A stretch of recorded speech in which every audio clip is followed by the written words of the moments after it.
Good morning, children.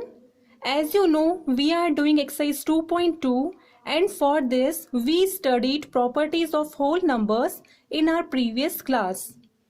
And I gave some questions of exercise 2.2 like question 7, 8, 9, 10 as homework.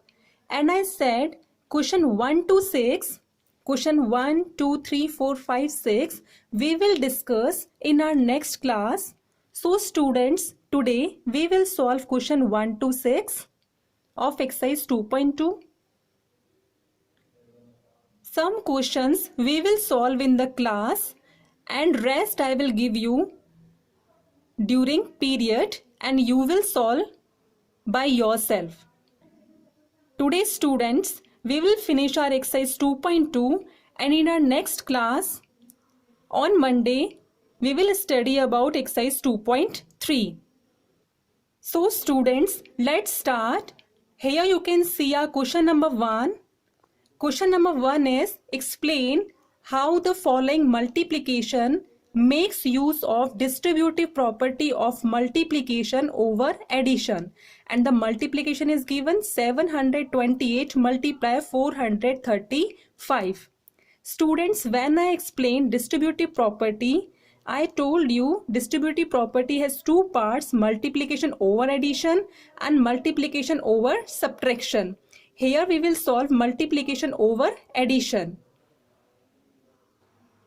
In this question, students, we are not to find out the multiplication, only we are to explain that how we can use distributive property of multiplication over addition. So first of all, student, I am writing distributive property of multiplication over addition. Student, this is your distributive property of multiplication over addition. Here A, B, C are three whole numbers. Now here 728 multiply 435. In this we are to use distributive property of multiplication over addition. So here we are to separate, you can separate 728 or you can separate 435. But one should be constant. So here 728 I am just writing as it is, and multiplication sign also will come as it is, and 435 I am writing 400 plus 30 plus 5. Like this, students, you can write in expanded form. And if you want to write 435 as it is, you can write 435 as it is, and 728 you can write in expanded form like 720 plus 20 plus 8. It is your choice. So like this, students, we can use distributive properties of multiplication over addition. Here we will distribute 728 between 400, 30 and 5. Now one by one we will multiply 728 first with 400, then with 30, then with 5. Here student, what I did, first I multiplied 728 by 400 will come in one bracket, then plus sign, then 728 multiply by 30, 728 multiply by 30 in one bracket, then again plus will come, then 728 by 5. So this will be the distributive property of multiplication over addition. Here student, again I am saying we are to only explain how we will distribute. We are not to find out the answer, so no need to do the calculation. So students, this is your final answer. Here we will not do calculation. If they are saying find, then you are to do the calculation. They are saying only explain how we will distribute. So here I have distributed 728 between 400, 30 and 5. Now I am taking question number 2. Now students, your question number 2 is which whole numbers for P satisfy the following statements. Here 4 statements are given. First is P plus P is equals to P. Second is P minus P is equals to P. Third is P multiply P is equals to P. And fourth is P divided by P is equals to P. So here student, P is a whole number, and here we are to find out which whole numbers for P. It means here we will take value of p, like 0 we can take, like 1 we can take 2 also. Any of the whole number we can take as p, and one by one we will see the value of p that we have taken, it is satisfying the statement or not. So here first part I am taking p plus p is equals to p. Here student, p plus p is equals to p I have taken. Now I am taking let p is equals to 0. I am taking p is equals to 0. Now I will write down the value of p here in the left hand side and in the right hand side. Now the value of p is 0, plus again the value of p is 0, and 0 plus 0 will be 0.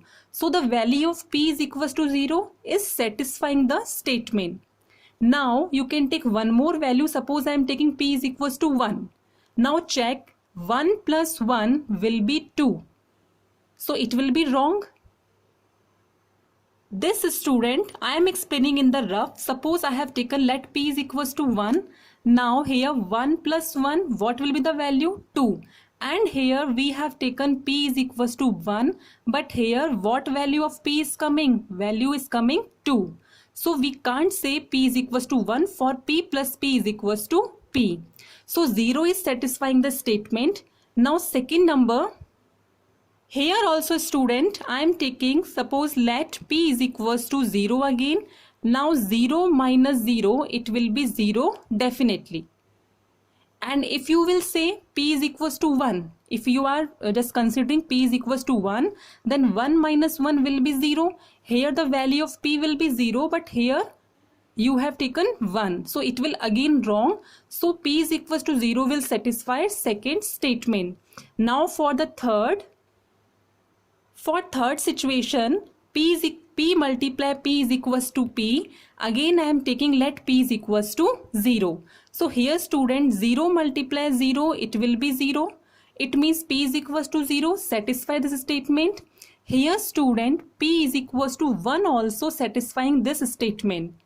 You can see here 1 multiply 1, it will be 1. So here you have taken p is equals to 1, and here also your answer is p is equals to 1. When you took p is equals to 0, your answer was p is equals to 0, and when you took p is equals to 1, your answer is p is equals to 1. So here in the multiplication, p is equals to 0 and 1 both are satisfying the given statement. Now for part, p divided by p is equals to p. Here student, for part 4, p divided by p is equals to p, I am taking p is equals to 1.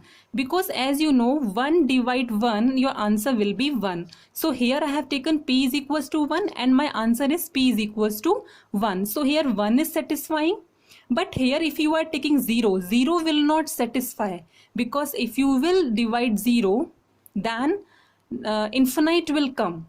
So it is not possible. So here 1 will satisfy the given statement. So like this student, you can complete your this type of question number 2 and question number 1. There we have used distributive property.